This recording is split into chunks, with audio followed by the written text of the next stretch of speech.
So we've been talking in recent weeks about skaters, in my opinion, should be in the Hockey Hall of Fame, but due to either media ignorance or basically lack of momentum to get him in, they're not there. Now this guy, if you grew up in the 1970s, you know him to be one of the most outstanding skaters of his generation. Won 2 Stanley Cups in Philadelphia. Was part of the 76 finalist squad. Were it not for 3 major injuries, he could have easily scored 400 or 450 goals. But the 1980s, again, were not good to him. The momentum of the 1970s didn't last, but what he did for the Philadelphia Flyers can never be underestimated, and his death at the young age of 66 in 2016 was mourned by hockey fans throughout the world.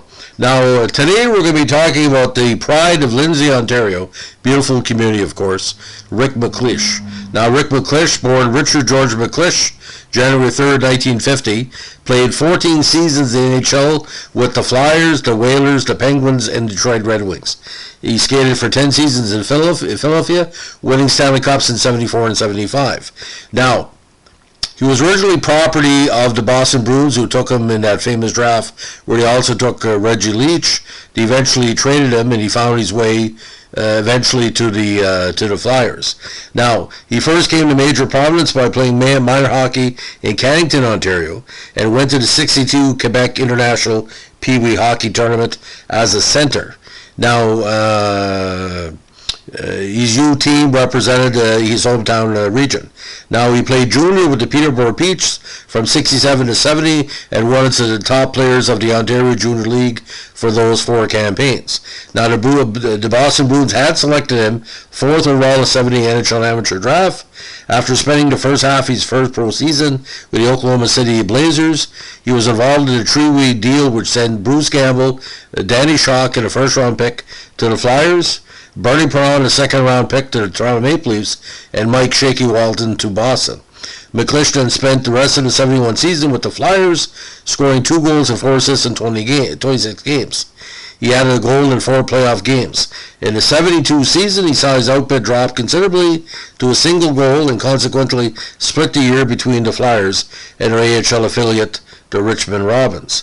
However, in 72-73, his what we call career campaign, one of the best seasons for a Flyer ever, took place. At the time, they were getting the nickname the Broad Street Bullies, but MacLeish was the sniper of the squad. He became the first member of the Flyers to score 50 goals in a single campaign. He added 50 assists that year to bring his total points to 100. This was enough to finish 4th in league scoring, only a single point behind Bobby Orr. Now in the Stanley Cup playoffs, the Flyers won their first playoff series against the Stars and faced the heavily favored Montreal Canes in the semifinals, losing in 6. Now, they had, again, the Flyers had won the opening game in Montreal when the Flyers, when MacLeish intercepted an errant Frank Malmer's pass. Allegedly, he lost the puck in a legendary puddle of water to the ice and scored in overtime. Now, the Flyers pushed the Canes in overtime in Game 2 as well, but would lose that contest 4-3 and would go on to lose the series 4-2. Now, in the 1974 season, MacLeish's regular season scoring dropped slightly as he notched 32 goals and added 45 assists. In the playoffs, however, he led all scores with 13 goals and 9 assists as the Flyers claimed their first Stanley Cup.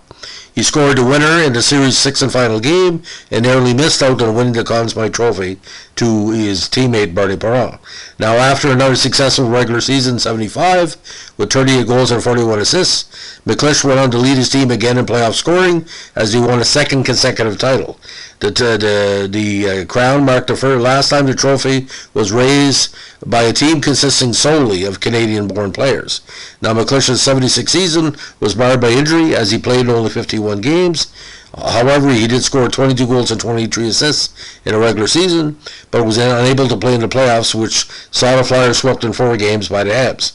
Now, the following year saw MacLeish lead to the Flyers in scoring for the first time in his career with 49 goals and 48 assists. It was also the first time in which he earned an invitation to the NHL All-Star Game, a feat which he duplicated the following year. Now, In a game against the Kings, we're talking about his problem with injuries.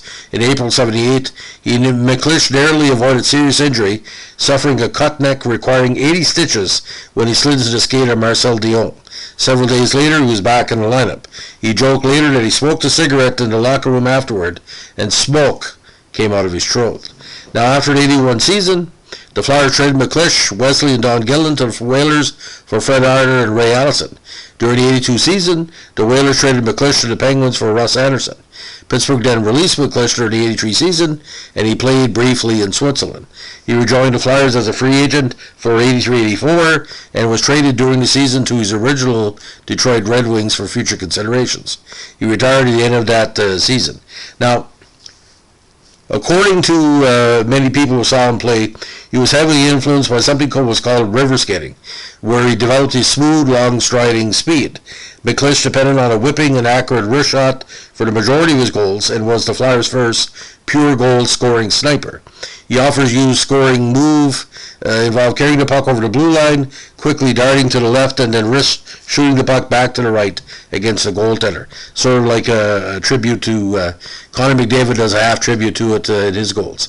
Now in retirement, MacLeish enjoyed his passion for owning racehorses as in the early 2000s. Unfortunately, he suffered a heart attack during a Flyers alumni game and had cardiac bypass surgery the next day. MacLeish, like Bobby Clarke, also suffered from diabetes. Now, on May 11, 2016, MacLeish's daughter announced his father had been battling multiple medical problems for the last 6 weeks at a Philly hospital and eventually died in Philly hospital, where he's being treated on May 30, 2006 at the age of 66 of meningitis and as well as kidney and liver failure. Now, MacLeish was survived by his wife Charlene and 2 daughters, Brianna and Danielle. Now, upon learning of MacLeish's death, Philadelphia Flyers team president Paul Holmgren issued the following statement on the club's Instagram account. With the passing of Rick, the Flyers have lost one of their legends. A good father, grandfather, teammate, and friend, he will be missed by all who were fortunate to come and know him over the years. His happy and friendly demeanor was front and center everywhere Rick went. Now, despite the Broad Street bullies, again, he was the clean machine of the squad.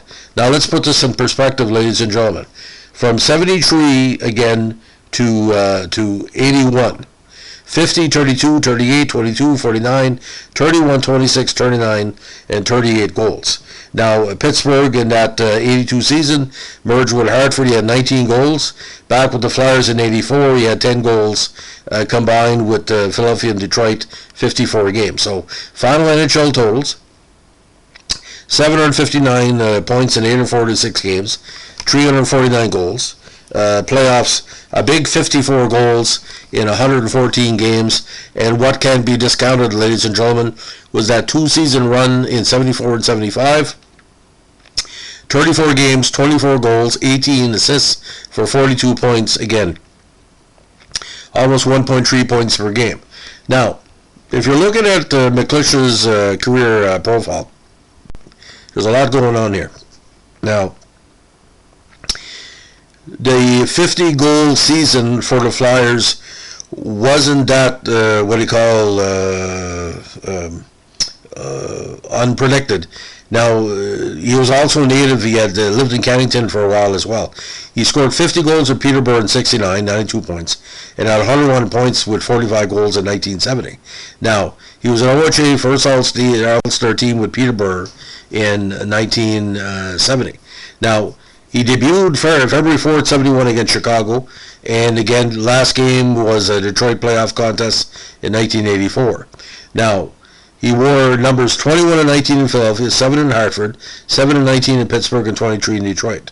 Now, NHL awards and honors, playoff points leader in 74 and goals leader, 75 playoffs points leader with 20, All-Star game selections, 76, 77, and 1980. Now, team awards and honors, goals leader in 73, 74 again, playoffs, goals and points leader, 77, he was the points leader, regular season, goals leader, playoff points leader, and playoffs assist leader, 78, playoff points leader, playoff goals leader, and playoffs assist leader. Now, milestones, 300 goal, 1980 Philly versus St. Louis, December 14th, 100 playoff game, Philly, Quebec, April 12, 81. 100 playoff point, same game, Philadelphia, Quebec, April 12, 81. 50th playoff goal, April 17, 81 against Calgary. 100-point season, 50-goal season, 73. Team records. Most goals, one game, 4. He scored that twice against the Oilers in Toronto in 73. Most goals, one period in the second period that game against the Islanders in 73. Fastest 4 goals by one player. 19 minutes and 47 seconds in that game against the Islanders on February 13, 73. Most career playoff goals for the Flyers, 53. Most career playoff game-winning goals, 10. Most career playoff hat-tricks, and most hat-tricks playoff history with 2. Now, he played the center for the majority of his career after converting to that position in 71. He had 4 goals and an assist in Richmond's January 12-72 game against Providence. Now he became first player in Flyers history, again, to score 4 goals in that game on February 13, 73. He scored, the second time broke the record, the first player to score 4 goals twice, again, second game, March 4, 13 versus Toronto. First player to score 50 season for the Flyers, and against Pittsburgh, April 1st, 73. The youngest player at the time to score 50 goals in a season, age 23. Player of the week for that April 1st outburst as well. He was 4th in NHL with 100 points in 73. Now, the big overtime winner, again, for Philadelphia against Montreal at the Forum with the win of the season. By the way, it was 4-1, not 4-2. My apologies. Now, scored a game-winning goal 1-0 over Boston, 74, on a deflection of a shot of Andre Dupont. Now, 4th NHL with points with 97 and 77. And he also won something called Hockey Night Canada Showdown Tournament, beating Darryl Sittler and Burrow en route to the championship. Now, he played on a Philly team that set an NHL record with a 35-game unbeaten streak from October 14, 79 to January 6, 1980, and helped the Flyers get to the finals that year, losing to the Islanders. Only the 9th player in NHL history to reach 300 goals without having ever been named to a postseason All-Star team.